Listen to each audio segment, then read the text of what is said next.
Hey guys, tonight we're diving into a world that's full of chaos, blood, and, let's be honest, a bit of unsavory drama, the Viking raids. Imagine this.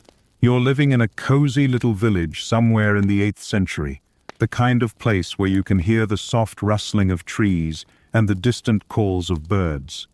You're thinking, peace and quiet. And then, in the blink of an eye, everything changes. The air thickens with a new, foreboding presence, and your peaceful world is torn apart by the brutal reality of Viking raids. You probably won't survive this, sorry to break it to you. So, before you get comfortable, take a moment to like the video and subscribe, but only if you genuinely enjoy what I do here. Also, go ahead and post your location and local time in the comments. I love seeing where everyone's tuning in from. Now, dim the lights, maybe turn on a fan for that soft background hum, and let's ease into tonight's journey together. Let's start by imagining what life was like before the storm. Picture the Viking homelands, vast, rugged lands stretching across what is now Denmark, Norway, and Sweden. The people here lived in relative peace. Sure, it was cold, and the winters could be brutal, but it was nothing out of the ordinary for the time. Life was simple, with families raising cattle, farming, and fishing. They might have been known for their seafaring skills, but nothing could prepare them for what was coming. Now, you might be thinking, wait, aren't Vikings just these wild raiders with their horned helmets and crazy pillaging ways? Well, that's the Hollywood version. In truth, before the raids began, most Vikings were farmers and traders. They weren't yet the terrifying figures we know them as today. Historians still argue whether the Vikings were a group united by a single purpose or just a bunch of independently minded Norsemen who, when the mood struck, decided to hit the seas. Either way, what's clear is that the stage was set for something far more destructive than anyone expected.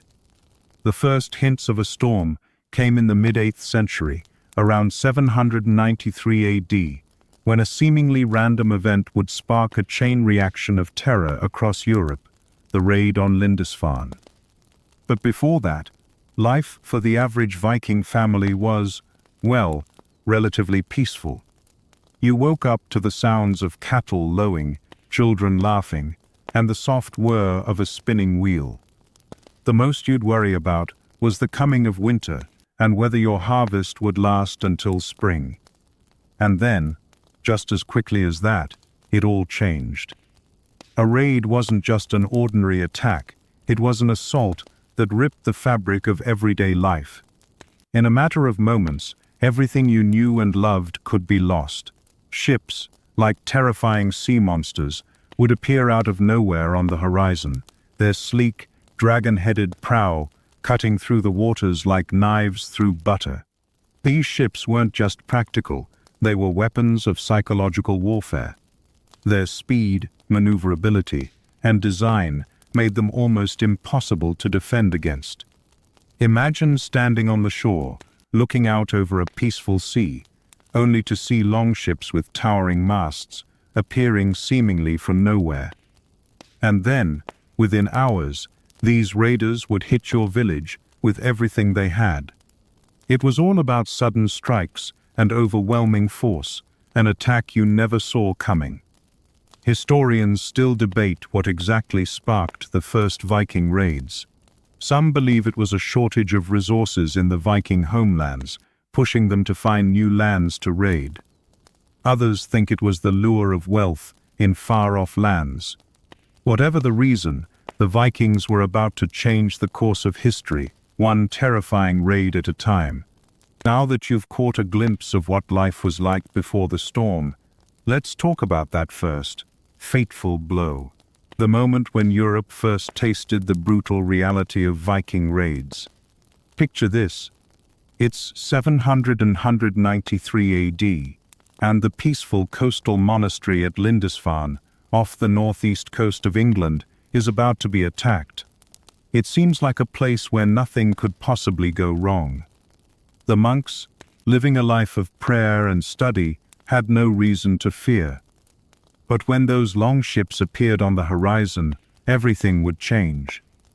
It's not like the Vikings were unfamiliar with the sea, but this particular raid had a kind of terrifying precision to it.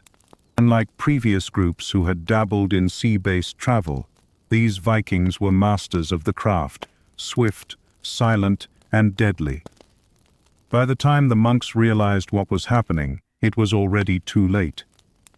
The Vikings landed, and before anyone could even fully react, they plundered the monastery, taking whatever they could carry, and left with a blood-soaked trail behind them.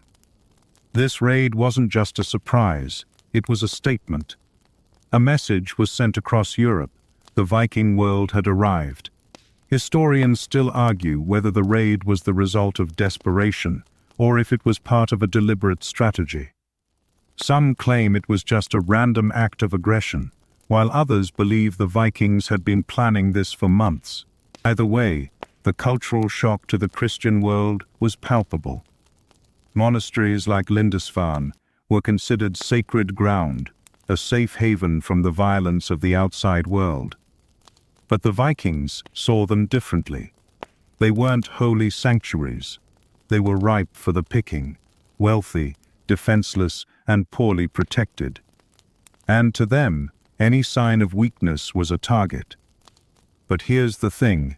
What made this raid so significant wasn't just the shock value or the brutality of the attack.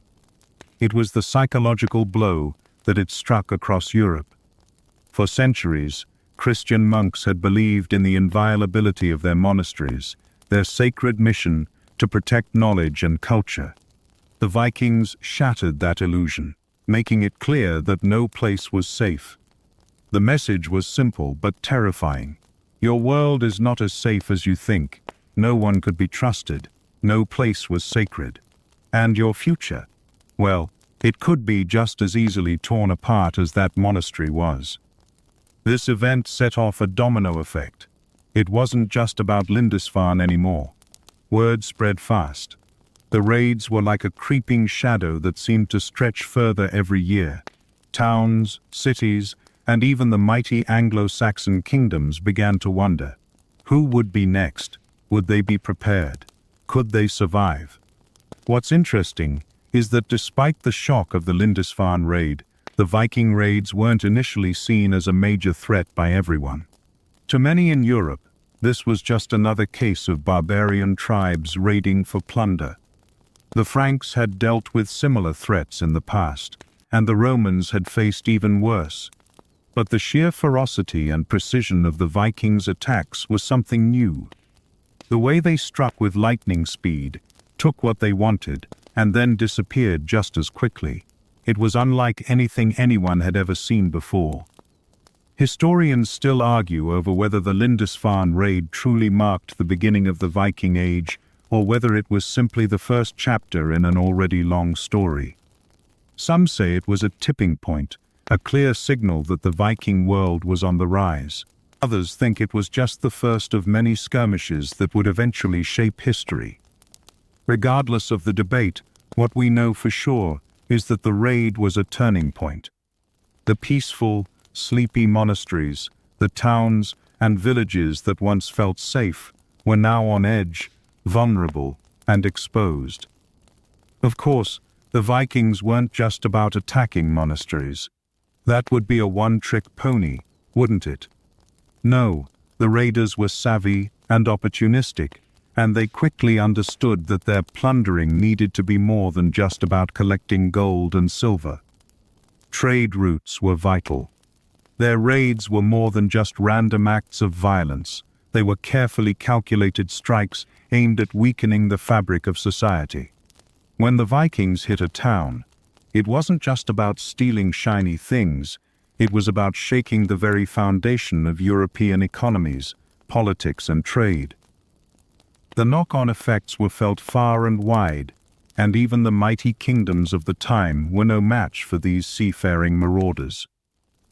Historians still debate the full scope of the Viking raids, whether the Vikings were motivated purely by the pursuit of wealth, or whether there were deeper, more cultural reasons at play. Some argue that these raids were fueled by the Vikings' thirst for adventure, others by a need to escape overpopulation in their homelands. Either way, it's clear that their motivation was complex. They weren't just bad guys causing trouble for no reason. For many, these raids were the only way to secure a future, to carve out a place for themselves in a world that was quickly changing. Let's take a moment to think about why the Vikings decided to raid in the first place. Sure, we often think of them as bloodthirsty warriors, bent on pillaging for the fun of it. But if we peel back the layers, we see that their motivations were rooted in something much more practical and profitable. The truth is, the Vikings weren't just interested in raiding for the thrill of battle. They were hunting for wealth, and they understood something very important. Europe was ripe for plunder. You see, much of Viking life in Scandinavia was spent on the edge. The environment was harsh, the winters were brutal, and resources were scarce. It wasn't easy being a Viking in the 8th century, particularly for the lower classes who didn't have access to fertile lands or wealth. There were few opportunities for upward mobility unless you could get your hands on some loot. Raiding, for them, wasn't just a hobby, it was a way to ensure survival. This wasn't about taking a vacation to sunny Mediterranean shores, it was about securing the future for you and your family. Historians still debate whether Viking raids were driven primarily by economic need, or whether a desire for fame and glory also played a significant role. Some argue that the Vikings were simply trying to escape poverty, while others point out that Viking culture was very much about honor and status, and wealth could buy both. Either way, the Vikings quickly learned that raiding wasn't just about taking treasure, it was about gaining access to key trade routes, resources and power. Europe, particularly in the early Middle Ages, was a network of bustling trading hubs, and the Vikings realized that by controlling or attacking certain regions, they could tap into a rich stream of goods that no one had even imagined. Monasteries were among the easiest targets, wealthy, with little defense, and sometimes isolated. But soon, the Vikings figured out that raiding port towns and cities along major rivers could provide them with far more than just gold and silver. It gave them access to the resources of entire regions, opening up the ability to trade precious furs, slaves, and other goods. It was, in essence, a form of economic warfare. By taking out key economic players, the Vikings could force entire kingdoms into submission. This newfound wealth wasn't just a flash-in-the-pan kind of gain. The Vikings were shrewd and understood the value of long-term economic control. They didn't just hit and run. They hit, took what they needed, and then settled in places like the British Isles, Normandy, and even parts of France. This wasn't the kind of raiding you'd expect from a band of wandering barbarians.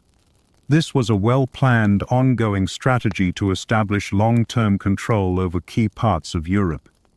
Think of the Vikings as Europe's first real pirates. They were raiding the sea lanes, making their presence known, and carving out a domain where they could strike fear into anyone who stood in their way. But unlike the pirates we tend to think of today, sailing under black flags and singing sea shanties, Vikings were organized. They had leaders, plans, and a culture that supported their ruthless ways. The more successful raids were, the more ambitious they became. And the more they could control, the more resources they could extract from the lands they touched. Historians still debate whether the Vikings were simply opportunistic, or if they had a grander plan in mind. Some argue that the Vikings' quest for land and wealth was a natural extension of their exploration spirit. After all, they were skilled sailors, and the oceans provided them with a means of venturing beyond the limited lands of Scandinavia. Others suggest that Viking society was in such a dire situation, overcrowded and short on resources, that raiding and plundering became a way of life, a necessity for survival. Regardless of the exact reason, it's clear that the Vikings knew what they were doing. They weren't just random bandits, they were highly strategic. One thing is for sure, though, these raids would not have been as successful without the Vikings' unmatched ability to strike quickly and efficiently. The design of their ships, the longships, allowed them to travel along rivers and coastline alike. This meant they could raid from one location to another in a matter of days, never giving their enemies a chance to catch their breath. A single Viking fleet could descend upon a city, plunder it, and disappear back into the sea, leaving nothing but destruction in their wake. This remarkable mobility gave the Vikings a distinct advantage. It wasn't just about power, it was about precision. The speed at which they could launch these raids meant they had a psychological advantage as well. By the time the victimized town had mobilized a defense, the Vikings had already moved on, leaving only tales of their ruthlessness behind. This cycle of fear and surprise was a key reason why Viking raids became so effective. No one knew where they would strike next. And while it's easy to think of the Vikings as little more than bandits on the seas, the reality is that they played a huge role in shaping the future of Europe. Many of the kingdoms that were once powerful enough to resist the Vikings eventually found themselves making deals, forming alliances, and sometimes even offering tribute to avoid further raids. It was an early form of what we might call protection money. The fear that these Viking raiders instilled in the hearts of Europeans led to a series of treaties and agreements that, in many ways, laid the groundwork for the complex political landscape of medieval Europe. Now that we've covered the why behind the Viking raids, let's take a closer look at who exactly was doing the raiding: the Vikings themselves. These were not your average soldiers or wandering warriors. No, the Viking raiders were some of the most meticulously trained and prepared warriors of the time. If you think of them as wild barbarians with no real structure, think again. The preparation, both physical and mental, that went into becoming a Viking raider was intense, and it started from an early age. Picture this: a young Viking boy is growing up in the harsh lands of Scandinavia. His life isn't about attending school and learning from textbooks. No, his education comes from survival. By the age of 12 or 13, a boy might already be learning how to wield a sword, how to handle a shield, and how to sail a longship. The training was brutal, and failure meant either injury or death, so there was little room for weakness. From a young age, the boys were taught how to swim in icy waters, how to fight with axes, swords, and spears, and how to endure the tough, cold winters that defined Viking life. Historians still argue about how much Viking society valued physical strength compared to cunning and strategy, but one thing is clear: to be a raider, you had to be strong, ruthless, and resourceful. You weren't just sent out to raid, you were chosen for your skills, your tenacity, and your ability to endure hardship. Raiding was considered a prestigious endeavor, and to become a raider meant you were entering an elite class of warriors. Viking warriors, known as berserkers, were perhaps the most famous of the Viking fighters. These were the elite warriors who, according to legend, would go into a wild, trance-like state before battle. Some historians believe the berserkers may have used psychoactive substances to enhance their rage and stamina, while others think it was simply a matter of mental preparation. Either way, these warriors were the stuff of nightmares for their enemies. The berserkers would charge into battle with wild, uncontrolled fury, wearing little more than their own skin, and wielding their weapons as if they were extensions of their very souls. But not all Viking raiders were berserkers. Many were ordinary men who had honed their skills over years of combat and sailing. They didn't enter battle with supernatural rage, but rather with cold, calculated precision. In fact, Viking raiders were often seen as disciplined, even when facing overwhelming odds. They had a well-developed sense of teamwork, which made them a formidable force. The ability to fight together, coordinating their strikes and shields, was a hallmark of Viking success. Their weaponry was simple but effective. A Viking warrior was typically armed with a sword, an axe, and a shield, all of which were crafted with the precision and skill that came from Viking metallurgy. Their swords were prized possessions, long, sharp, and balanced. The axe, while not as glamorous as a sword, was highly effective in close combat and ideal for the chaotic style of battle that Vikings often favored. And the shield? It wasn't just a defensive tool, it was a part of the Vikings' offense. The shield wall, an arrangement where raiders locked their shields together to form a nearly impenetrable barrier, was a technique perfected by Viking raiders. You've probably heard the term Viking longship before, but it's worth mentioning again because these ships were more than just transportation. They were weapons in their own right. Viking longships were designed to be light, fast, and highly maneuverable, allowing them to navigate shallow rivers and deep oceans alike. But what made them truly remarkable was their speed. A Viking longship could outrun just about any other ship on the water, which made the Vikings capable of striking quickly and disappearing just as fast. Imagine this: a Viking longship approaching a coastal village under the cover of darkness, with only the sound of the waves to announce its arrival. In a matter of minutes, the ship would be at the shore, and the raid would be underway. The raiders didn't just rely on their strength and equipment, they also had a unique mindset. For the Vikings, the idea of death was never far from their thoughts.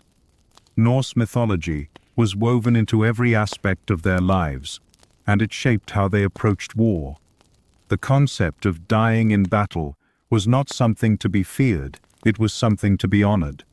The Vikings believed that those who died valiantly in battle were chosen by the gods to join them in Valhalla, the hall of the slain, where they would feast and fight for eternity. This belief instilled in them a sense of fearlessness in battle. When you fight for a chance to sit at the table of gods, you fight differently. Historians still debate whether the idea of Valhalla was more of a cultural ideal or if it genuinely motivated the Vikings to seek death in battle. Some believe it was a deeply ingrained part of Viking culture, while others think it was a later embellishment. Either way, it's clear that the Vikings were mentally and spiritually prepared for battle in a way that most of their enemies could not comprehend. Despite their ferocity, though, the Vikings didn't just raid for glory. They were also savvy when it came to survival. If a raid went bad, a Viking warrior would retreat just as quickly as they attacked. They knew when to fight and when to run, and they knew how to disappear into the night. But when the raid was successful, it wasn't just about taking what you could carry. It was about taking control. The Vikings didn't just pillage. They often took slaves, and they knew how to establish dominance over regions that would serve as future bases for their activities. In short, becoming a Viking raider wasn't something you just fell into. It took years of preparation, both physically and mentally. From the moment they were born, Vikings were raised with a warrior's mindset, a mindset that would carry them through battle, into the unknown, and onto the shores of their enemies. Now that we've explored the warriors themselves, let's take a deeper look at the Viking longships, the unsung heroes of the raids. If you think of Viking warriors as fearsome and brutal, their ships were just as innovative and efficient, giving them the mobility they needed to wreak havoc across Europe. These weren't just any boats, they were marvels of maritime engineering, designed specifically for the rapid, unpredictable strikes that became the hallmark of Viking raiding. Imagine a Viking longship cutting through the water at high speed, its sleek wooden frame gliding effortlessly through both shallow rivers and the open sea. These ships weren't bulky and slow. They were light, fast, and built to endure rough seas while also navigating the smallest of waterways. The longship was powered by both sails and oars, making it highly versatile. This gave the Vikings an edge when it came to striking swiftly, whether they were attacking a coastal town or sneaking up a river to ambush an unsuspecting village. They could appear out of nowhere, launch their attack, and then vanish just as quickly. Historians still debate the exact techniques the Vikings used to build these ships, but it's clear that they were ahead of their time. Their construction was revolutionary. Long, narrow hulls designed to be lightweight yet sturdy. The ships were built using a technique called clinker building, where overlapping planks were fastened together to create a strong but flexible structure. This made the ships more resistant to the stresses of both rough water and battle, giving the Vikings the edge they needed when engaging in ship-to-ship combat. The strength of the ships came from this clever building method, which allowed for more flexibility and speed than any other ships of the time. The Vikings' longships weren't just functional, they were also a symbol of Viking identity. The prow often featured a carved dragon or serpent, designed not only for decoration but also to strike fear into the hearts of anyone who saw them. Imagine this terrifying figure emerging from the mist at the edge of a village, its dragon-headed prow cutting through the water like a serpent, and you'll understand why Viking longships were often called dragons. This powerful image, combined with the speed and maneuverability of the ships, made the Viking attack feel like an unstoppable force. What made these ships even more remarkable was their versatility. A Viking longship wasn't limited to just open sea travel. Thanks to their shallow drafts, they could also sail along rivers, allowing raiders to travel deep into European territory, far beyond the coastal regions. This riverine advantage allowed the Vikings to surprise towns and villages that thought they were safe from a seafaring attack. It was a bit like having a secret weapon. Vikings could appear from inland rivers, far from the ocean, and hit places that were otherwise well defended against seafaring raids. These ships weren't just tools for raids either. They played a huge role in the Vikings' trade networks. Because the longships could travel so easily across different terrains, they were used for trade just as much as they were used for battle. Viking merchants would use these ships to navigate the trade routes that stretched from the British Isles to the Mediterranean, exchanging goods like furs, weapons, and slaves. So, while the longships are best known for their role in raids, they were also crucial in building the Vikings' economic power. Historians still argue whether the Vikings were primarily raiders or traders, as the two aspects were often interconnected. Some scholars suggest that their trading operations may have funded their raids, allowing them to build even more powerful fleets. Others argue that the Vikings used their raids as a way to control trade routes, giving them the upper hand in Europe's growing economy. Either way, what's undeniable is that the longship was at the heart of both these enterprises. Without it, the Vikings would have been a very different force in history. Now, while we often picture these ships as towering, intimidating vessels, they were actually relatively light and could be manned by a crew of 30 to 40 men.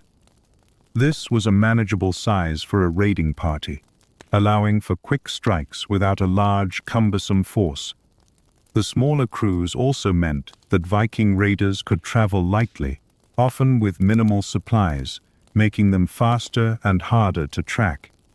You could imagine how unnerving it would have been for an unsuspecting village to spot a small, dragon-headed vessel appearing on the horizon, knowing full well that by the time they could organize a defense, the Vikings would already be ashore. And don't forget that the Vikings were also incredibly skilled sailors.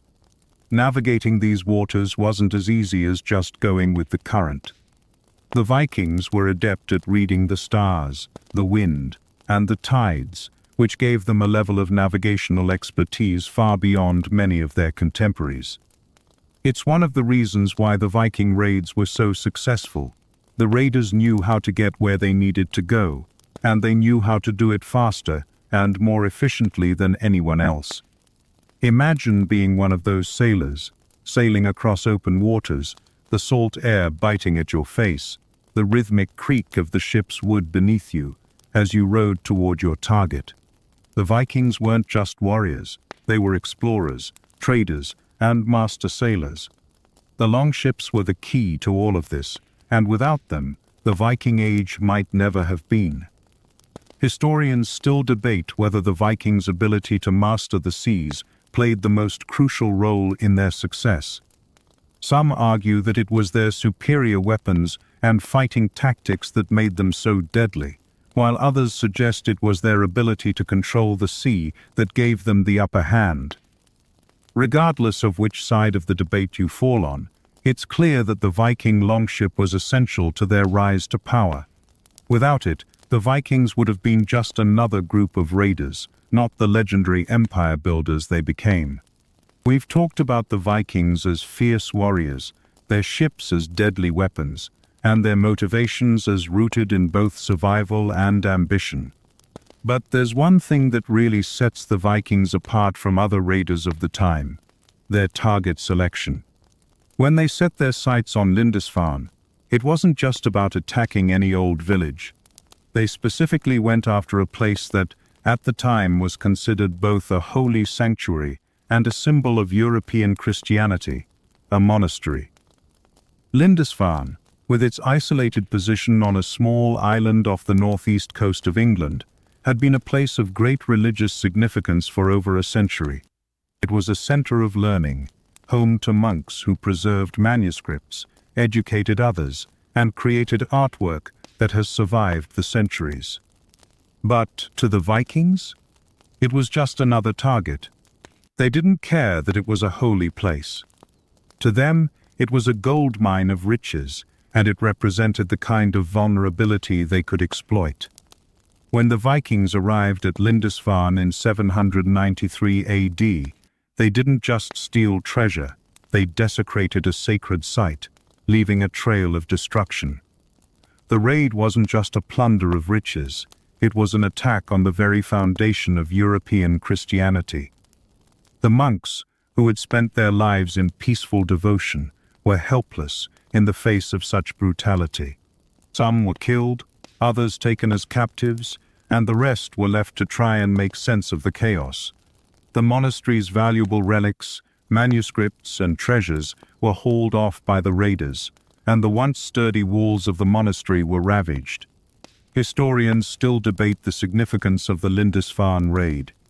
Some argue it was the beginning of the Viking Age, a symbolic break from the past, as the Vikings demonstrated their ability to strike at the heart of what was, at the time, considered the civilized world.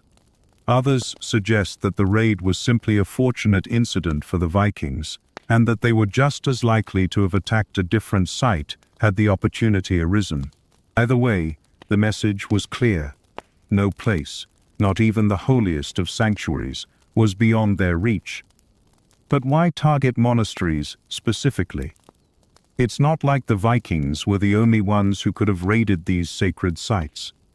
Many others had tried to do the same, especially in Europe, where monasteries were often seen as repositories of wealth. The real question is why the Vikings excelled at it. Why were they able to repeatedly strike these places, and why did they become so infamous for it? The key lies in their tactics. The Vikings were swift and brutal, and they had no qualms about exploiting the weaknesses in society. Monasteries were often isolated, poorly defended, and, most importantly, filled with wealth. Gold, silver, and other treasures were common in places like Lindisfarne, as monasteries often acted as centers of learning and pilgrimage. It wasn't just about the immediate plunder. The Vikings saw it as a way to extract not only wealth, but also power. By attacking places of worship, they sent a message: you are not safe. Even your gods cannot protect you. It's important to note that the Vikings weren't the first to target religious sites. Many raiders before them had pillaged monasteries, but the Vikings' efficiency and brutality were unmatched. The Vikings were uniquely suited to this kind of attack. Their longships, capable of quickly reaching isolated places, made them far more effective at raiding these religious centers than other groups. Monasteries, as symbols of Christian power and culture, made perfect targets. If you could strike at the heart of Christianity, you could strike fear into the entire continent. Historians still argue whether the Vikings saw themselves as outsiders or whether they were, in some way, challenging the Christian dominance of Europe. Some scholars suggest that the Vikings were motivated by religious fervor of their own, perhaps trying to assert the power of their gods, like Odin and Thor, over the Christian God. Others argue that the Vikings were simply opportunists, taking advantage of any chance they could get to raid a wealthy target. What's undeniable, though, is that the raids had lasting cultural impacts. The Christian world, for the first time in centuries, was faced with a major external threat that it couldn't easily repel. The fear instilled by the Vikings, especially their attacks on monasteries, became a key part of the psyche of medieval Europe. People now had to reconsider their assumptions of safety, even within the walls of their sacred places. Some regions even began to build fortifications specifically designed to defend against Viking attacks. And soon enough, local populations began to organize militias to defend themselves, marking the beginning of a more militarized and organized resistance to Viking raids. The attacks weren't just physical, they were cultural and psychological. The Vikings were sending a message to the Christian world. Your power isn't as absolute as you think it is. And for many years, that message resonated deeply, reshaping the way people in Europe viewed their own safety and vulnerability.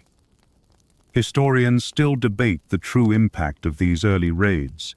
Some argue that the Vikings were merely plundering for material gain, while others suggest that their attacks on religious sites were an attempt to challenge the power of Christianity in Europe. Regardless of their exact motivations, it's clear that these raids left a lasting impression on Europe, both in terms of the physical destruction they caused and the psychological terror they instilled in their victims. By the time the Vikings finished their raids on Lindisfarne and other monasteries, they had already made a name for themselves as the most feared raiders in Europe. And what's even more interesting is that their raids were just the beginning of a much larger, more complicated story. The Vikings weren't just here to terrorize. They were here to reshape the world. Now that we've explored the shocking vulnerability of the Christian world in the face of Viking raids, let's dig into a question that often comes up. Why monasteries? Why not just target military strongholds or larger towns? The answer lies not just in the wealth and treasure these places contained, but in the very structure of Viking strategy and tactics. To the Vikings, monasteries represented something much more than a gold mine. They were symbols of societal weakness, and there were strategic reasons for focusing on these sites. For the Vikings, monasteries were the ultimate target for one key reason. They were often unprotected and poorly fortified. In contrast to the bustling towns and fortresses that housed armies or militias, monasteries were remote and isolated, removed from the center of European politics. The people living there were not trained to defend themselves. They were monks, dedicated to their faith and not combat. And yet, these holy sites often stored huge amounts of wealth, riches that had been donated by pilgrims, kings, or nobles seeking divine favor. From a Viking perspective, this was an easy score. Historians still debate whether the Vikings specifically targeted these sites out of disdain for Christianity, or simply because they represented an easy way to gain wealth. Some argue that Vikings, being fierce polytheists who worshipped gods like Odin, Thor, and Freyja, may have been motivated by religious animosity. Others think the Vikings saw monasteries as symbols of European civilization, which they viewed as weak and ripe for plunder. Regardless of the motivation, it's clear that the Vikings didn't just raid monasteries for the immediate wealth. They also understood the psychological and cultural power these places represented. Imagine this: for centuries, monasteries had been the repositories of knowledge, the keepers of sacred texts, and centers of learning.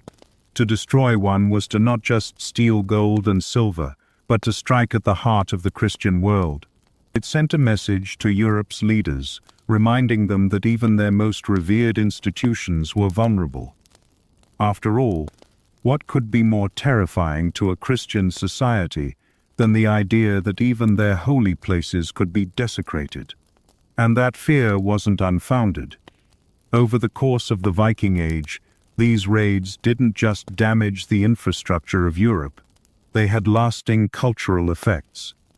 As the Vikings continued their attacks on religious sites, the Christian world began to take the threat more seriously.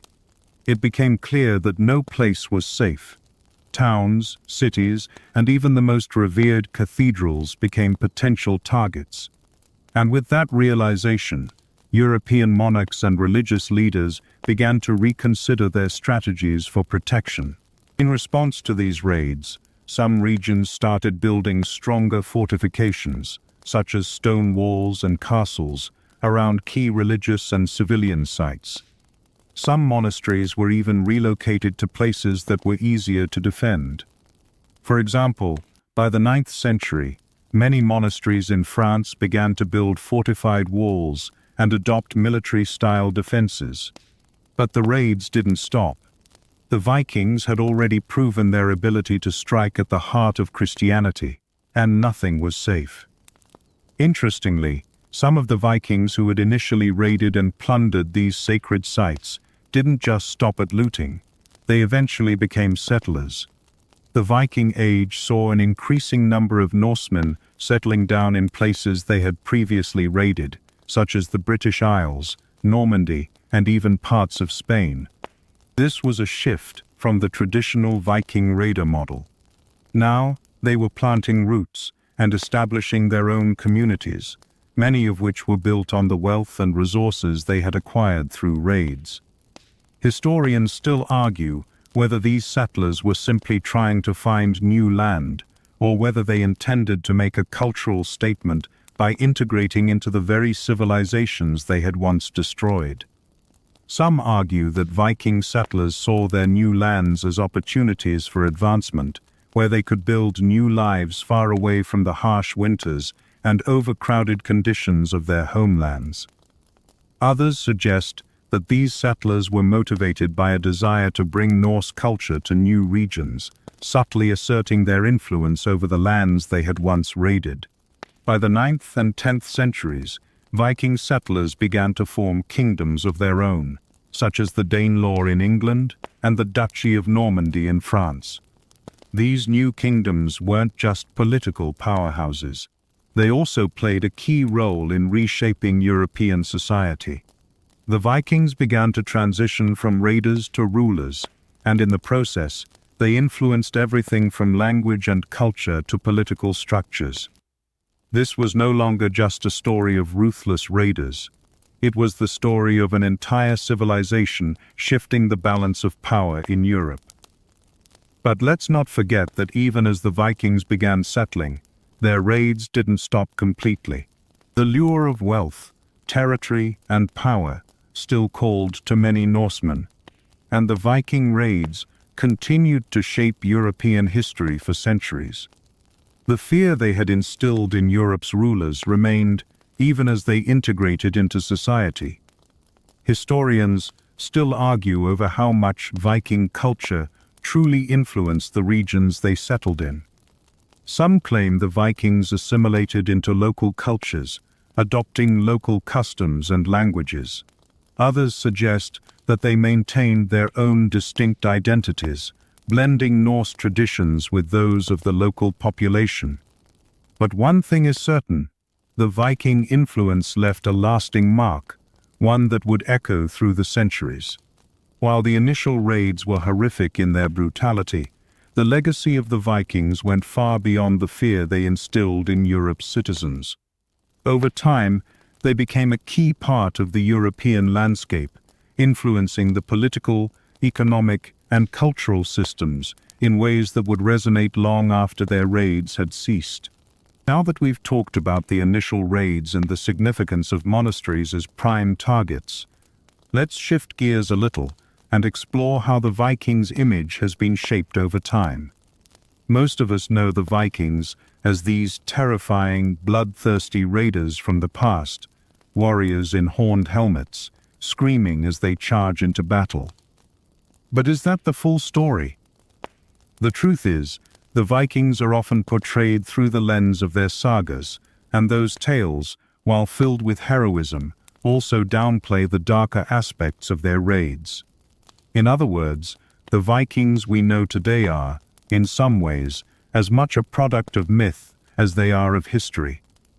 The Viking sagas, which were written down centuries after the actual events took place, tell the stories of great heroes, warriors who fought for glory, wealth, and fame.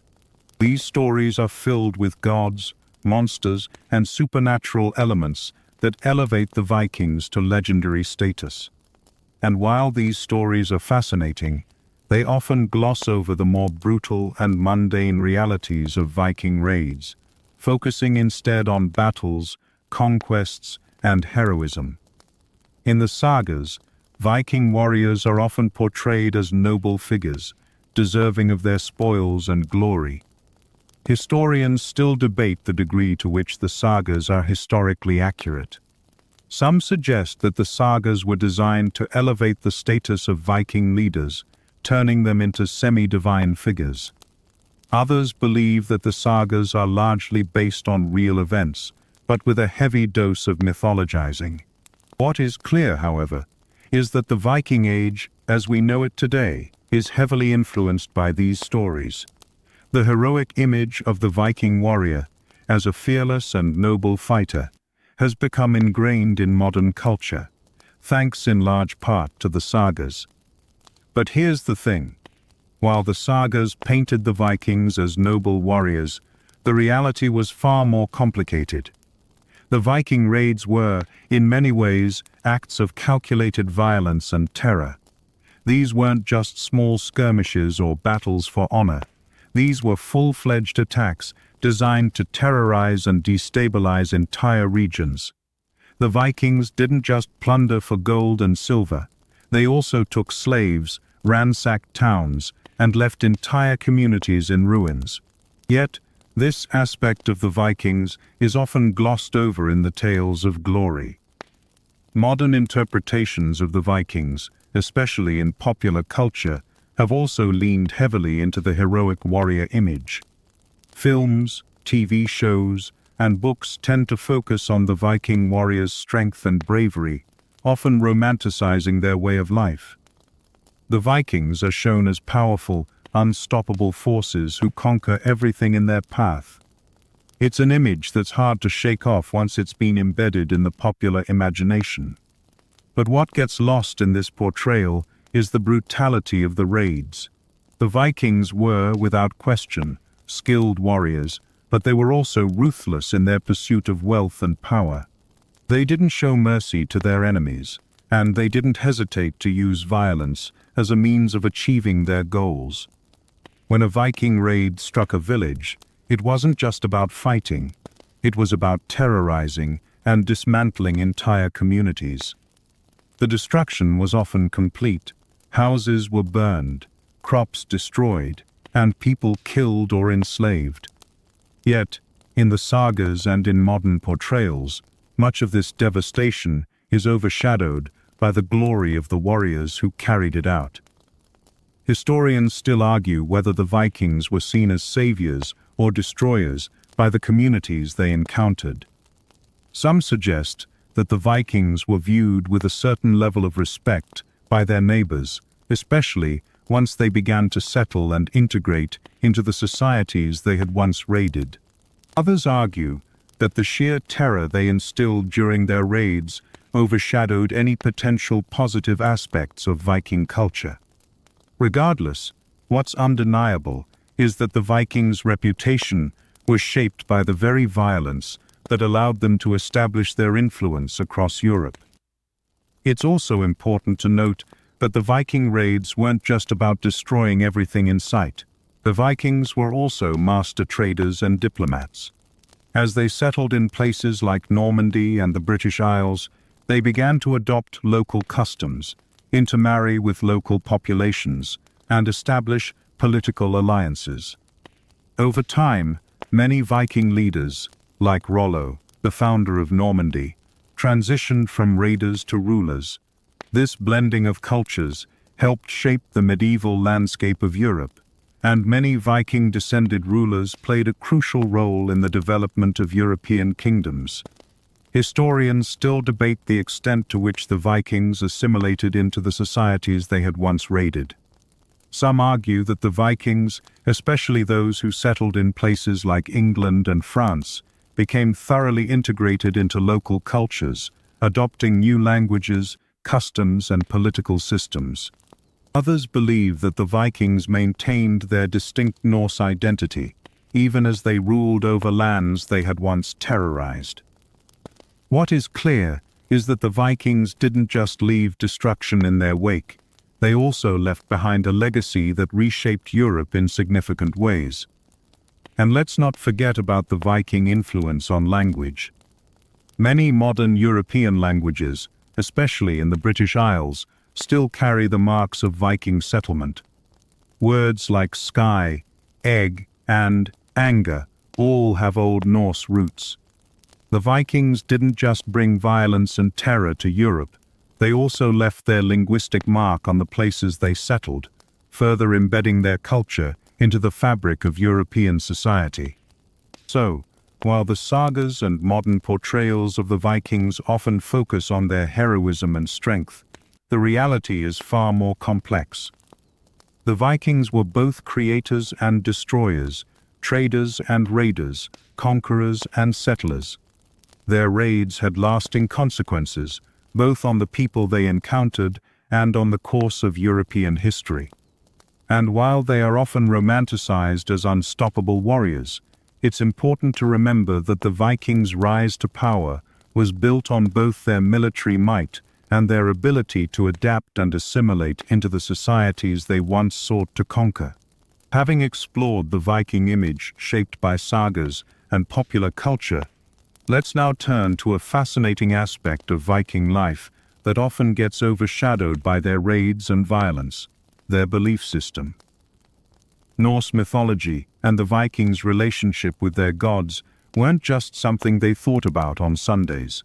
They were an integral part of their daily lives, influencing everything from their approach to battle to how they faced death.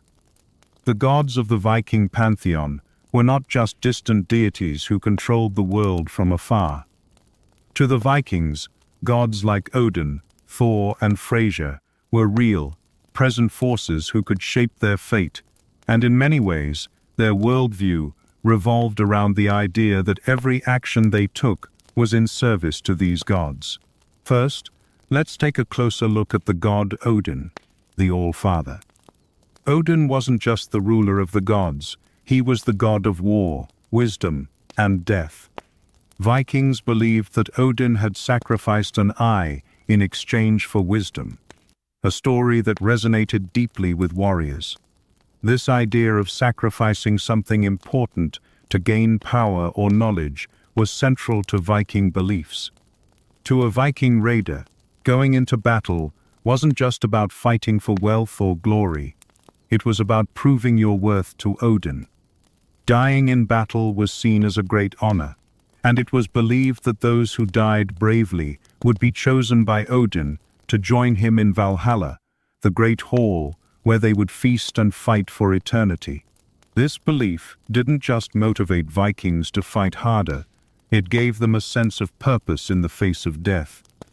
Historians still debate whether this belief in Valhalla truly motivated the Vikings or whether it was a cultural ideal built into their warrior ethos. Some argue that the idea of an afterlife in Valhalla, where brave warriors lived forever with the gods, was an essential part of Viking warrior culture, driving men to fight with reckless abandon. Others suggest that the belief was more symbolic, serving as a way to honor the fallen rather than a direct cause of Viking behavior. Regardless of the interpretation, it's clear that the concept of Valhalla had a profound impact on Viking warfare.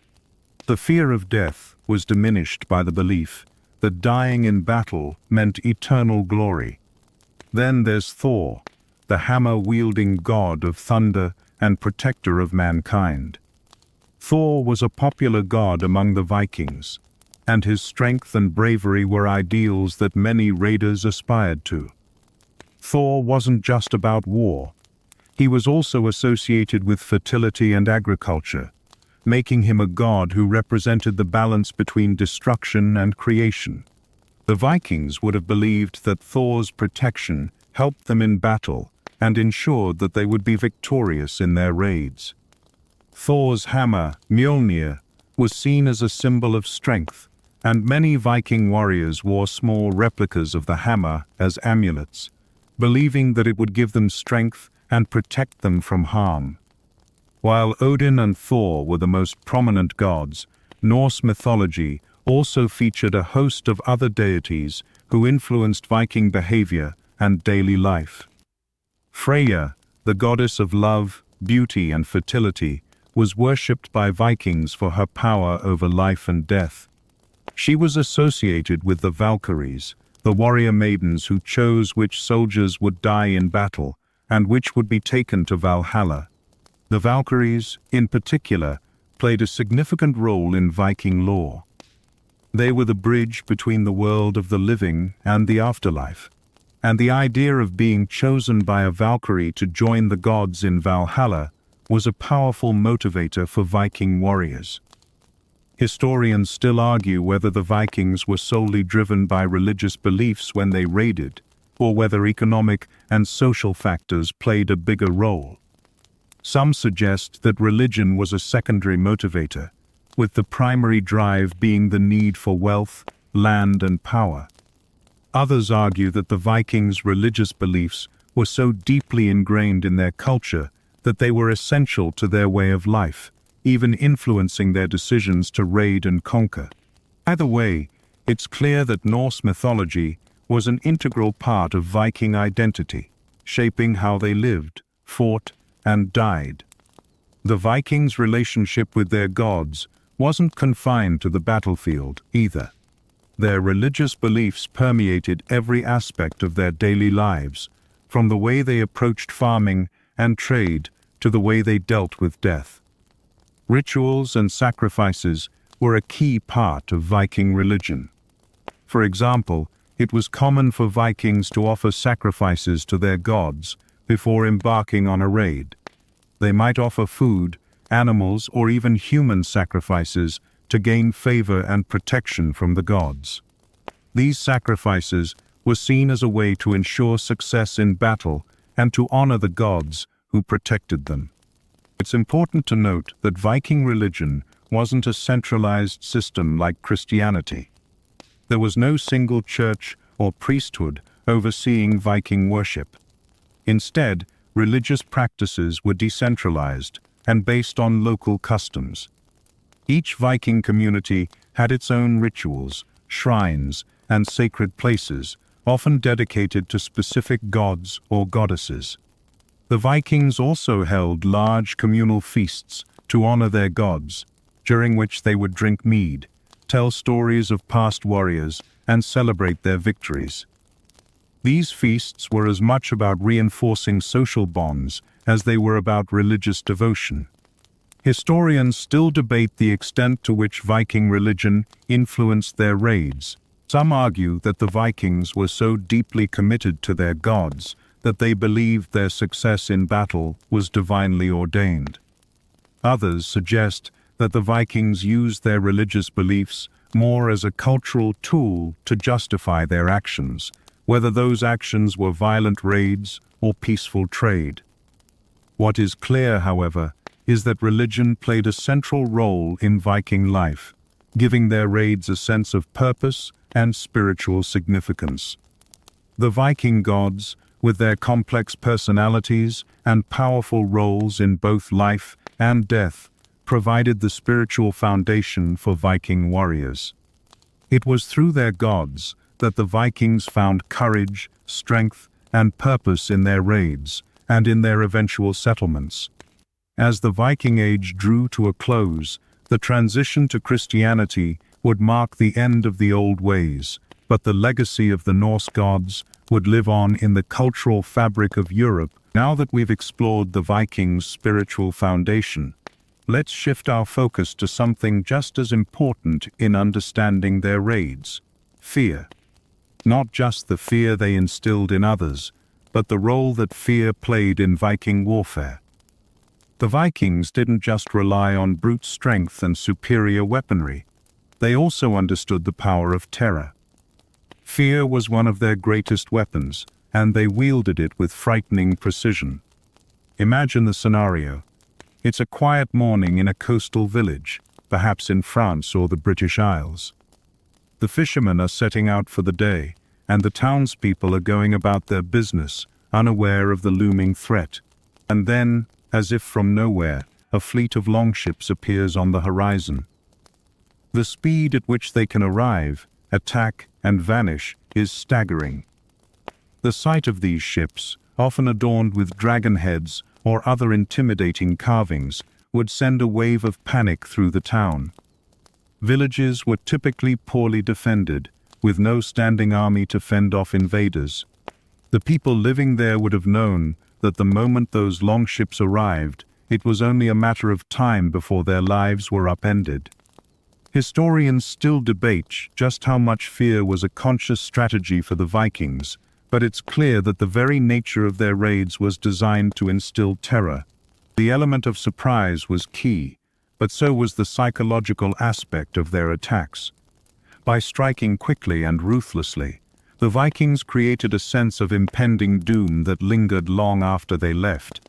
Even if they didn't kill everyone, their presence alone was enough to disrupt the normal order of life. The Vikings didn't just plunder material wealth, they disrupted entire communities, leaving them scarred with the trauma of what had happened. But it wasn't just the sheer violence of their attacks that made the Vikings so terrifying. It was the unpredictability of it all. A Viking raiding party didn't operate according to any set schedule. You never knew when they would strike.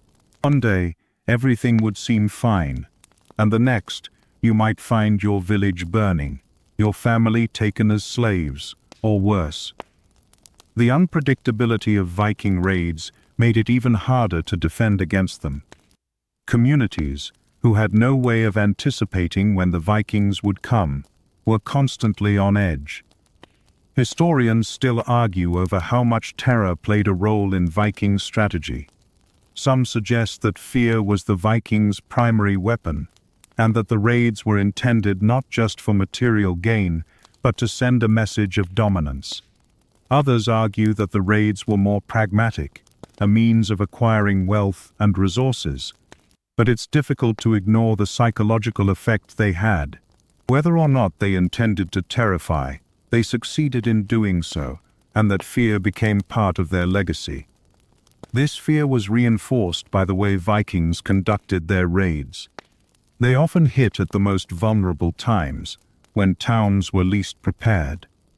A raiding party might strike on a holy day, when the villagers were in church or gathered for a feast, making them even more vulnerable. In some cases, Viking warriors would burn villages to the ground, leaving behind nothing but charred remains and the memory of their brutal tactics. Even in places where the Vikings didn't completely destroy everything, the fear they instilled remained. People didn't just lose their belongings, they lost their sense of safety. In the early days of the Viking raids, European kingdoms were caught off guard, and their inability to respond quickly only made the terror more intense. The Viking raiders weren't interested in playing by the rules of conventional warfare. They didn't announce their presence, they just arrived, struck hard, and left. This tactic was a reflection of their superior mobility. Their longships allowed them to travel quickly along coastlines and rivers, hitting towns and villages that didn't have the time or resources to prepare for an attack. By the time defenses were mounted, the Vikings had already disappeared, leaving only the wreckage behind. Historians also point out that this unpredictability added a level of psychological warfare that was especially effective in pre-modern societies. Medieval Europe, particularly in the 8th and 9th centuries, was a world that valued stability, agriculture, and community. The Vikings disrupted all of that. Their raids created a sense of constant unease, as no place seemed secure. Even the largest towns and cities, once considered strongholds, were vulnerable to the Viking assault. This sense of fear didn't just affect the individuals living in those communities. It affected the entire political landscape of Europe. Kings, nobles, and leaders were forced to reconsider their priorities, especially when it came to defense. Interestingly, while the Vikings instilled fear in the hearts of many, some communities eventually began to resist. Over time, the Europeans became better prepared for Viking raids. They began building stronger defenses and organizing militias to fight back. Some kingdoms even started paying tribute to the Vikings, hoping to avoid being raided. The Vikings, however, didn't just stop raiding once they had secured some wealth. As they established settlements in places like the British Isles and Normandy, their raids became a regular part of European life, leaving a lasting legacy that shaped the course of history. Historians still argue about how the Vikings saw their enemies. Were they just raiders and conquerors, or did they consider themselves agents of change, sent to topple the old ways? Some scholars suggest that the Vikings saw themselves as part of a broader cosmic battle, driven by their gods and their beliefs. Others believe they were simply opportunistic, seizing whatever they could get their hands on. Either way, what is clear is that fear was a major tool in their arsenal, and one that they wielded with devastating effectiveness.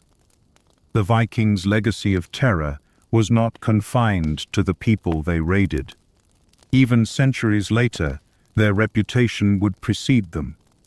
The very mention of the word Viking evokes images of burning villages, blood-soaked battles, and the terrifying sound of longships cutting through the waves. This legacy of fear, which started with those first brutal raids, continued to echo through history, shaping how the world viewed them, and how we view them today.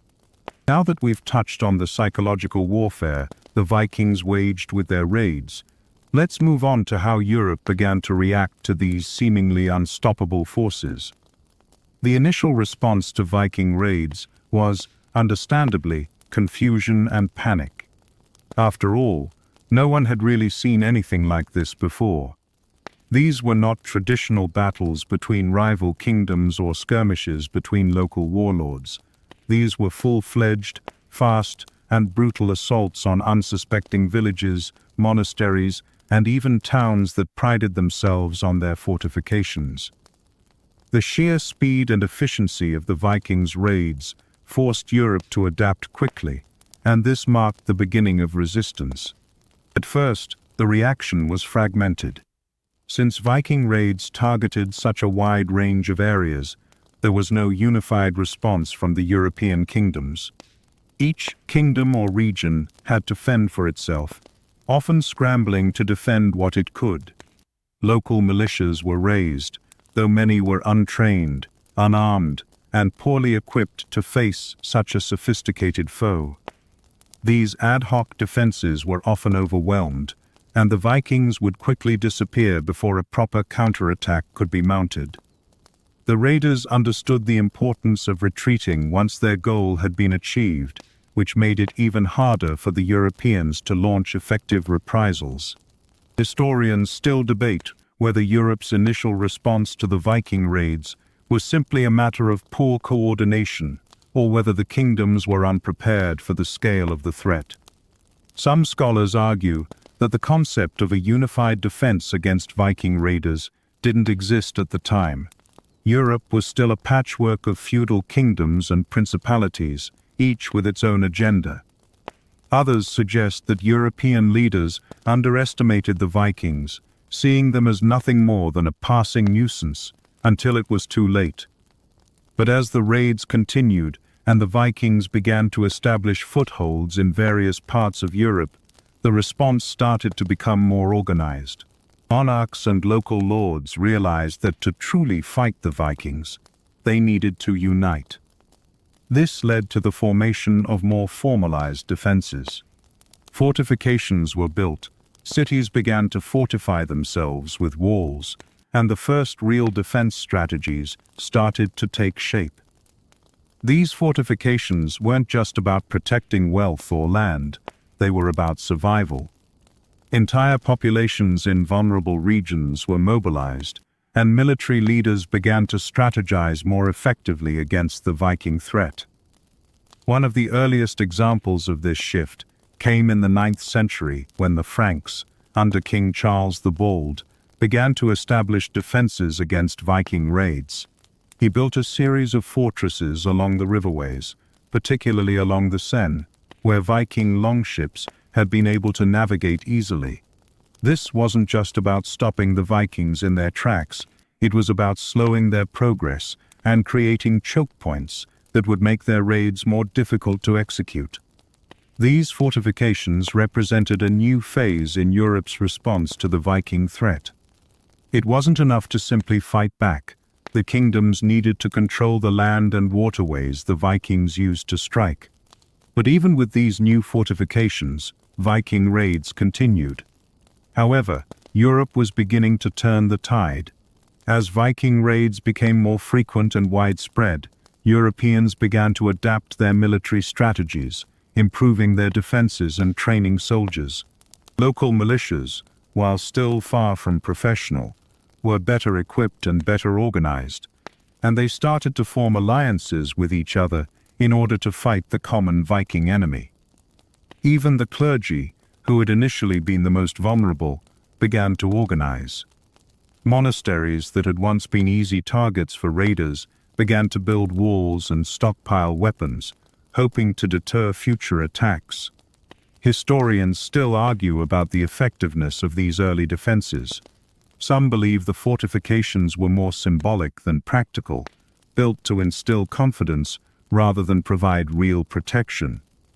Others argue that these walls, combined with the growing resistance from local militias, were crucial in turning the tide against the Vikings.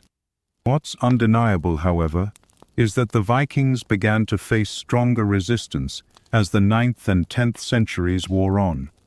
Europe was no longer as easy a target as it once was. But it wasn't just about building defenses or raising armies. Over time, some kingdoms began to offer tribute to the Vikings in exchange for peace, an early form of protection money. This tactic, known as Danegeld, was an acknowledgement of the Vikings' power and an attempt to buy their way out of further attacks. This was a pragmatic solution, and it worked for a time. The payments helped to keep Viking raiders at bay, but they also revealed a level of desperation in the European response. In essence, the Vikings had forced the European powers to negotiate and make concessions to avoid further bloodshed. Historians are divided over whether paying the Danegeld was a sign of weakness or a shrewd tactical decision. On the one hand, it allowed European kingdoms to avoid devastating raids and buy themselves time to build up their defenses. On the other hand, it played into the Vikings' hands, giving them more resources and fueling their raiding activities. What is clear, though, is that the practice of paying tribute would set the stage for a larger transformation in Viking strategy. Over time, As the Vikings began to settle in the regions they had once raided, their tactics evolved. Rather than simply destroying and plundering, they began to integrate into European society. They established kingdoms of their own, most notably in the British Isles, Normandy, and even parts of Spain. The Viking settlers started to blend into the local cultures, adopting new customs, languages, and political structures. This shift from raiders to rulers marked a major turning point in Viking history. The once feared Viking raiders were now becoming part of the very political landscape they had once tried to dominate. But their influence wasn't just about territory or military strength. The Vikings brought with them new ideas, technologies, and ways of life. They were master shipbuilders, traders, and craftsmen, and they quickly integrated into the societies they had once sought to destroy.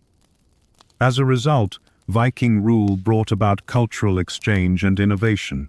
Cities that were once centers of fear and destruction became vibrant hubs of trade and commerce. Historians still argue over whether this cultural integration marked the true end of the Viking Age. Some suggest that the Vikings were never truly defeated in battle, but were absorbed into the very cultures they had raided. Others believe that the decline of the Viking raids coincided with a broader change in European society, where kingdoms began to strengthen their defenses and resist external threats more effectively. Either way, the Vikings' transition from feared raiders to political powers marked the final phase of their influence in Europe. Now that we've explored the organized resistance to Viking raids and the eventual integration of Viking settlers into European society, let's take a look at the long-lasting effects of Viking expansion and raiding on Europe. The Vikings didn't just leave behind burned villages and broken communities. They fundamentally changed the political, cultural, and economic landscape of Europe. Even after the raids diminished and Viking rule started to take root, the ripple effects of their presence continued to shape Europe for centuries. One of the most significant changes brought on by the Vikings was the transformation of trade routes. Before the Viking Age, Europe's trade networks were mostly land-based, and many of the goods that moved across the continent were carried by merchants on horseback or via overland caravans. The Vikings, with their advanced longships, brought a maritime revolution to trade. Their ships allowed them to travel along rivers and coastal waters, reaching places that were previously inaccessible to the rest of Europe. By the end of the Viking Age, the Vikings had established a vast network of trade routes that stretched from the British Isles to the Mediterranean, and even as far as the Middle East. Historians still debate whether the Vikings' role as traders and explorers was as significant as their role as raiders. Some argue that the Vikings' commercial success is what allowed them to eventually settle and form kingdoms, while others suggest that their trading networks were simply a byproduct of their raids. Either way, it's clear that Viking exploration and trade laid the groundwork for a more interconnected European economy. The Vikings brought goods such as furs, timber, and iron to Europe, and in return, they traded items like silk, spices, and wine from the Mediterranean and the Near East. This exchange of goods and ideas helped to integrate the Vikings into European society and introduced new technologies and resources to the continent. But it wasn't just trade that was transformed by the Vikings, it was also the political structure of Europe. As the Vikings began to settle in regions like the British Isles, Normandy, and parts of Ireland, they brought their unique brand of governance with them. Viking settlers established new kingdoms, many of which were founded on principles of tribal leadership and local autonomy. These new Viking kingdoms didn't just take control of existing lands, they often established new systems of rule, blending Norse traditions with those of the native populations. Take, for example, the establishment of the Danelaw in England. After a series of successful raids, the Vikings took control of large parts of northern and eastern England, creating a kingdom that was governed by Viking laws and customs. The Danelaw was a unique blend of Viking and Anglo-Saxon traditions, and it had a lasting impact on the political landscape of England. It was during this period that many of the Viking settlers adopted Christianity, which marked a further blending of Viking and Anglo-Saxon cultures. While the Danelaw eventually fell to Anglo-Saxon rule, the Viking influence persisted, especially in terms of legal systems, language, and place names. Similarly, in Normandy, Viking settlers led by Rollo established a powerful duchy that became a significant force in European politics. The Normans would later go on to play a major role in the history of France and England, most famously in the Norman conquest of England in 1066. The legacy of the Viking settlers in Normandy didn't just end with the establishment of a new duchy. It continued to influence European politics and warfare for centuries to come. The Normans were instrumental in spreading feudalism throughout Europe, and their strong military traditions were inherited from their Viking ancestors. Historians still argue about the full extent of Viking influence on European political systems. Some suggest that Viking governance played a key role in the development of feudal structures in places like England and France, while others believe that feudalism would have emerged regardless of Viking intervention. What is clear, however, is that Viking rule left an indelible mark on European political institutions. The Vikings didn't just conquer, they reshaped the way kingdoms were ruled and paved the way for new systems of governance that would dominate Europe for centuries. The Vikings also had a lasting impact on European culture, particularly through language. Old Norse, the language spoken by the Vikings, left its mark on many modern European languages, especially those spoken in regions where Viking settlers took root. For example, many English words, particularly in the north of England, have their roots in Old Norse. Words like sky, window, anger, and husband all come from the Viking language. This linguistic legacy is most apparent in the place names found across the British Isles, many of which are of Viking origin. Towns like York, Derby, and Grimsby all owe their names to Viking settlers, and this is just the tip of the iceberg when it comes to the lasting influence of the Vikings on language and culture. Historians still debate how much the Vikings contributed to the development of the English language, with some arguing that their impact was minimal and others suggesting that they played a pivotal role in shaping modern English. Regardless of where one stands on this debate, the evidence is clear that the Vikings left a linguistic imprint on the British Isles, one that persists to this day. Culturally, the Vikings also helped to shape the development of art and architecture in Europe. Viking art, particularly in the form of intricate metalwork, wood carvings, and textiles, influenced European craft traditions. In places like Ireland and England, Viking artistic styles were incorporated into local designs, creating a fusion of Norse and Celtic elements that can still be seen in the region's surviving artwork. Viking architecture, characterized by longhouses and fortifications, also had a lasting impact on the way European buildings were designed, particularly in the northern parts of the continent. The Vikings also introduced new technologies to Europe, most notably in the form of shipbuilding. Their longships were revolutionary, and the designs and techniques used in their construction spread throughout Europe. By the time the Viking Age came to a close, European powers were building ships that were larger, more powerful, and more capable of long-distance travel than ever before.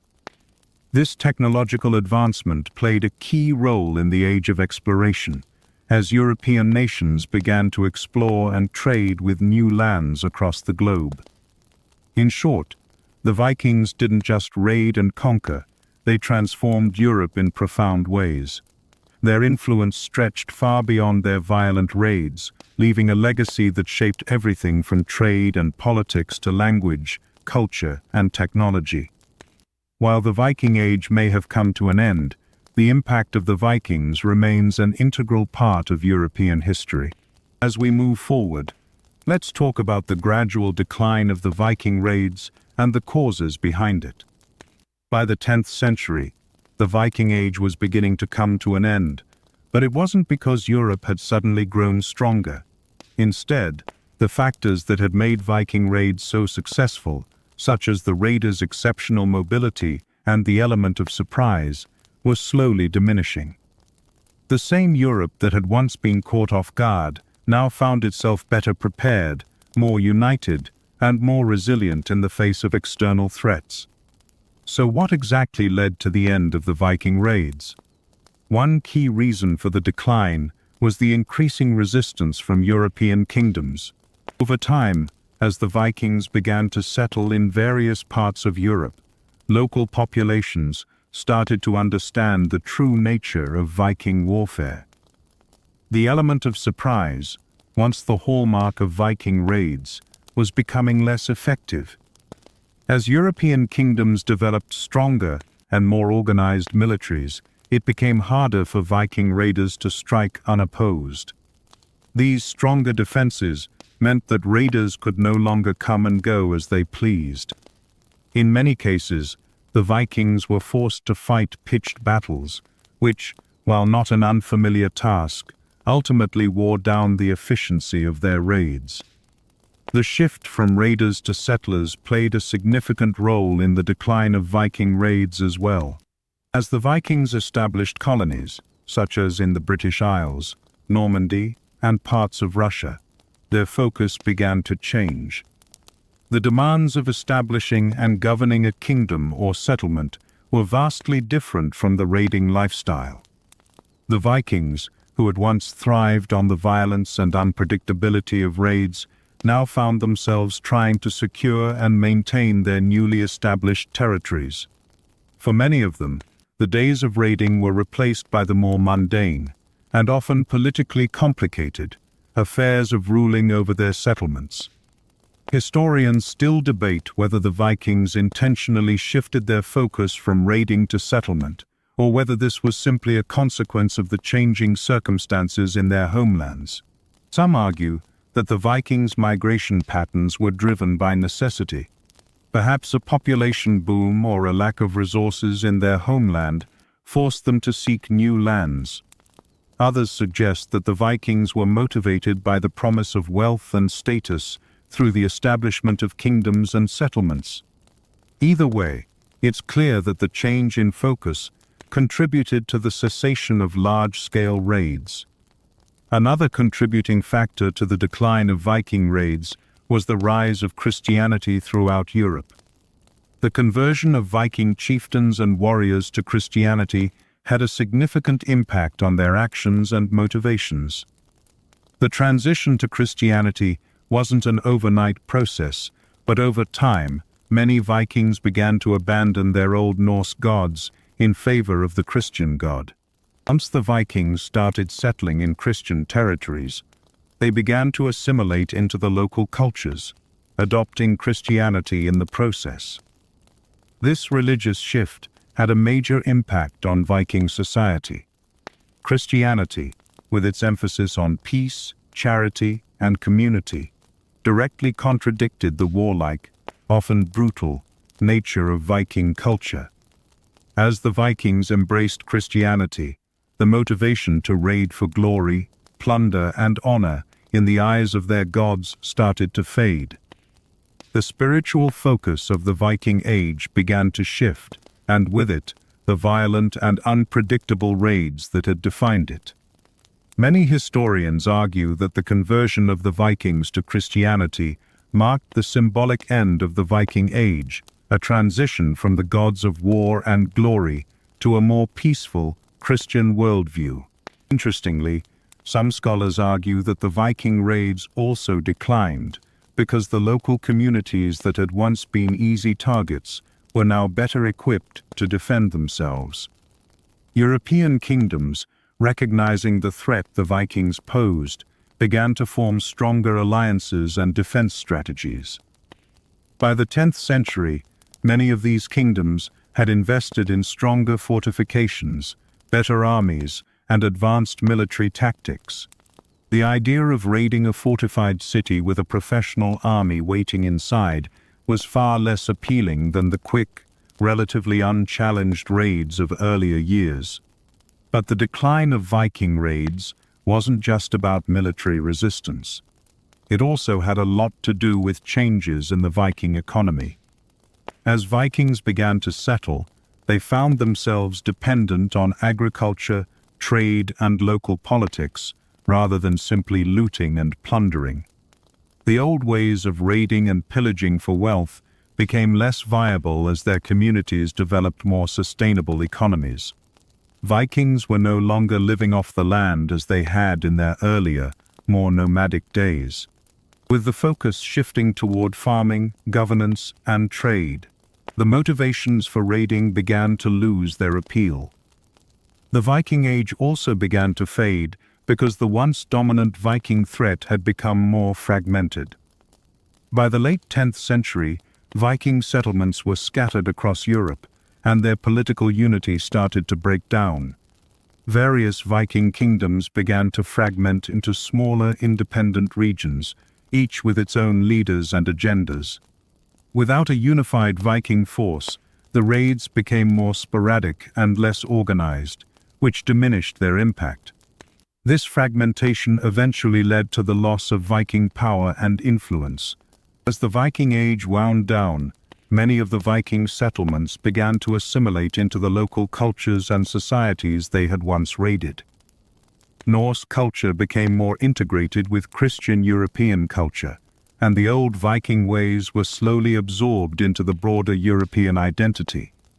While the Vikings' legacy continued to live on in the language, culture, and governance of the regions they had settled, the violent raids that had defined their era came to an end. Historians still debate the exact timeline of the Viking Age's end.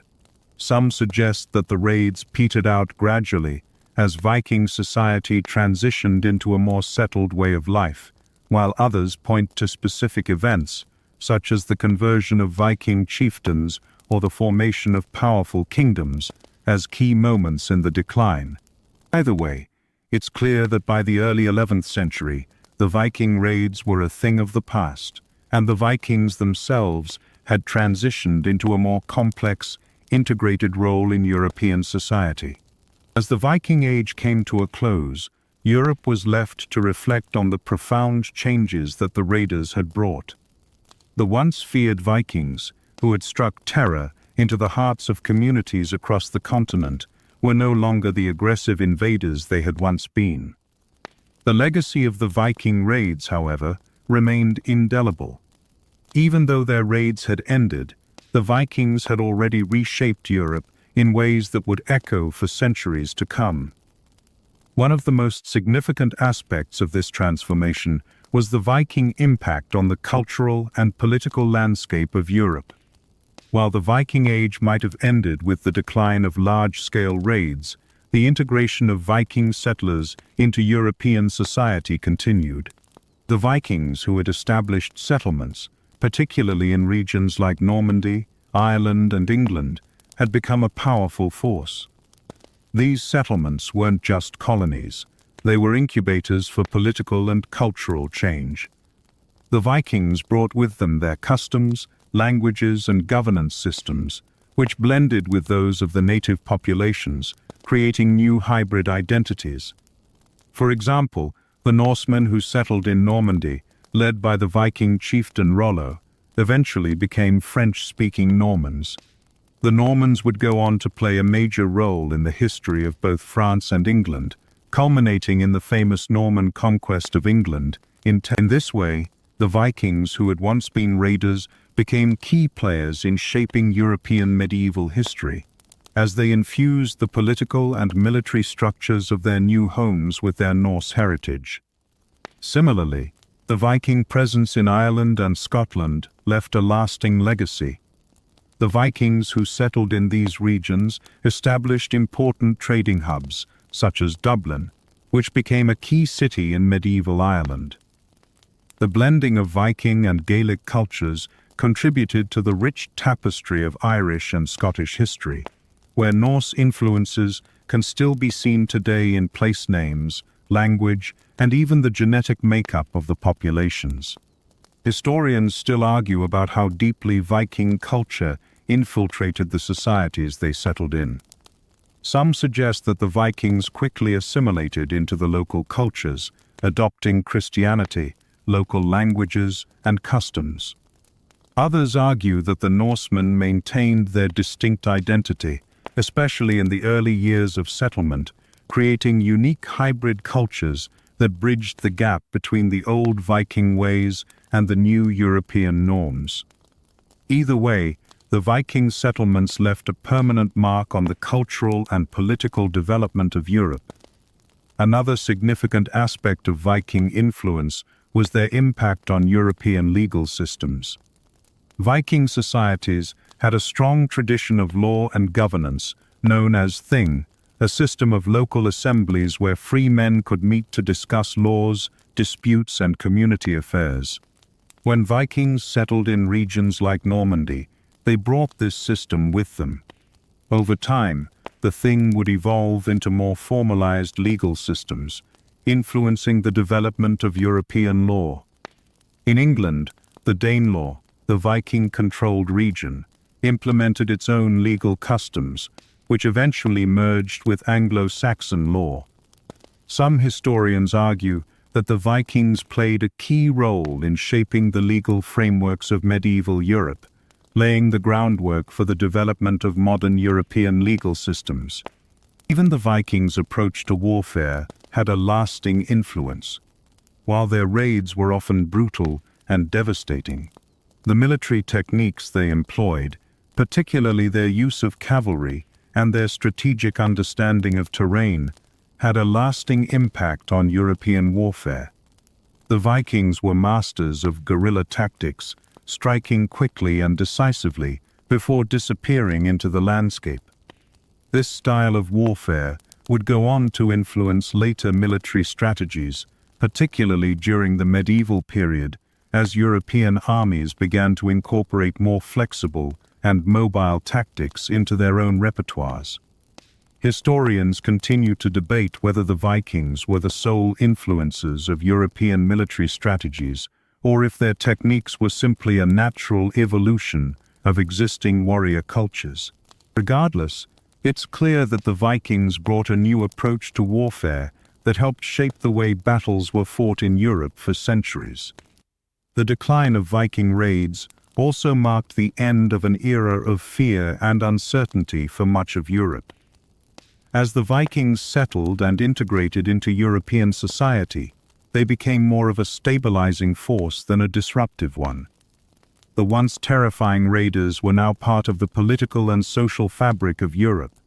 Yet, their impact lingered. The fear they instilled during the Viking Age was not easily forgotten, and their legacy of exploration, trade, and military prowess would continue to influence European culture and history. Interestingly, the Viking Age's end coincided with the rise of new threats in Europe, from the Hungarians in the east to the Muslims in the south.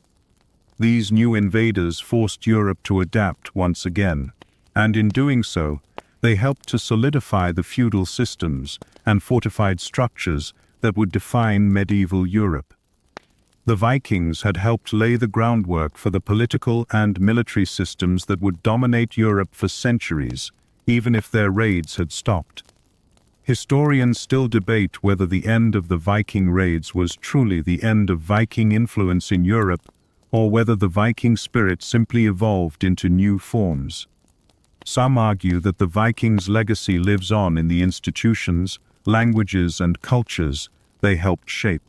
Others suggest that the decline of Viking power marked the beginning of a new era in European history, one defined by feudalism, Christianity, and the rise of powerful monarchies.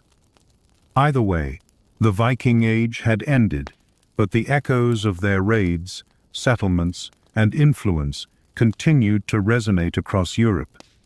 As the centuries passed, the Vikings became more than just raiders. They became a part of Europe's history, woven into the very fabric of the continent's development.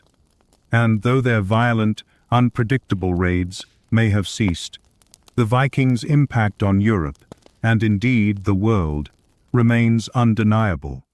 As we reach the end of our journey through the brutal reality of Viking raids and their lasting legacy, let's take a step back and reflect on the grand scale of their impact. The Viking Age might have ended, but the reverberations of their raids, settlements, and cultural exchanges can still be felt in Europe and the world today. The Vikings weren't just a fleeting threat, they were a transformative force that shaped the very world they encountered, from the smallest villages to the grandest empires. Their raids, which began with small, swift attacks on isolated monasteries, grew into a larger pattern of disruption that ultimately changed the political, cultural, and economic landscape of medieval Europe. The fear they instilled in European society was real, and it lasted long after the raids stopped. For centuries, Europe's leaders had to reckon with the aftermath of Viking incursions, rebuilding villages, establishing stronger defenses, and adapting to the new political realities that the Vikings had helped shape. But the Vikings weren't just destroyers. As we've seen, they were also creators, settlers, and builders. Once they established themselves in the lands they had once raided, they became part of the very fabric of European society. They laid the foundations for new kingdoms, created trade networks that spanned vast distances, and contributed to the cultural, linguistic, and legal development of the regions they settled in. In many ways, they helped shape the medieval world in ways that still influence us today. Let's consider the Vikings' impact on language, for instance. The Old Norse language, spoken by the Vikings, still influences modern English, particularly in the northern regions of the British Isles. Place names like York, Derby, and Grimsby, as well as words like anger, window, and husband, are direct legacies of Viking linguistic influence. In this way, the Vikings left their mark on the English language even long after they ceased to be a dominant force. And it wasn't just language that was influenced by the Vikings. Their art, architecture, and even their military tactics continued to resonate throughout Europe. The Viking longship, which had been a symbol of their mobility and strategic prowess, influenced shipbuilding techniques for centuries.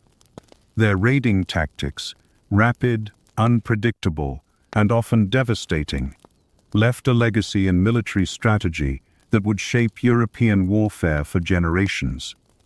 At the same time, the Vikings' transition from raiders to settlers brought a shift in their own society.